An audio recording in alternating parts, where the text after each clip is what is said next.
আসসালামু আলাইকুম।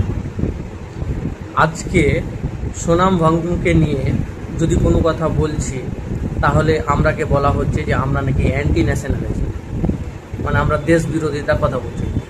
আমাদের পশ্চিমবাংলার যদি কোনো অন্যায়ের বিরুদ্ধে আমরা কথা বলি বা কোনো শিক্ষাকে নিয়ে যদি কোনো কথা বলি তাহলে আমরাকে বলছি বাংলাদেশি, রোহিঙ্গা, মানে এই সব তকমা দেওয়া হচ্ছে। তাহলে অ্যাকচুয়ালি যারা রোহিঙ্গা নয়, যারা বাংলাদেশি নয়, যারা অ্যান্টি ন্যাশনালিস্ট নয়, তারা তাহলে কি চাইছে? তারা তো কখনো দেখছি না তারাকে যে তারা শিক্ষা নিয়ে কথা বলছে, যে এতগুলো যে প্রশ্নপত্র লিকেজ হচ্ছে সেই নিয়ে তো তাদের মুখ খুলতে দেখছি না। এবং এই সব নিয়ে আমরা যারা সাধারণ মানুষ যখনই প্রতিবাদ করছি, বা আজকে যে সায়েন্টিস্ট একটা লাদাখের সোনাম ওয়াংচুক, তাকে সবাই চিনেন আশা করি, সে আজকে অনশনে বসেছে যে এডুকেশন মিনিস্টারের পদত্যাগের জন্য।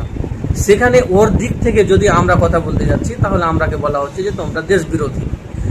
তো অ্যাকচুয়ালি যারা দেশপ্রেমিক তারা কি করছে?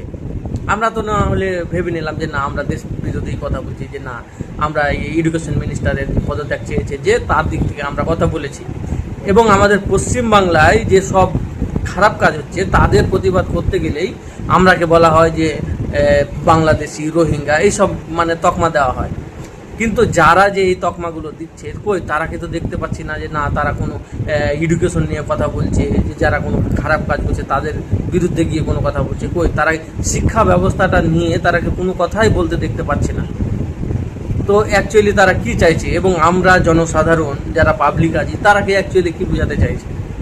তো আজকে যে সায়েন্টিস্ট যেটা আছে, যে সোনাম ওয়াংচুক আজকে যে অনশনে আছে, তার জন্য আপনাদের কি মতামত? সে কি ঠিক করছে না ভুল করছে, না ও দেশ বিরোধী কাজ করছে, কোনটা? অবশ্যই আপনারা কমেন্টে জানাবেন।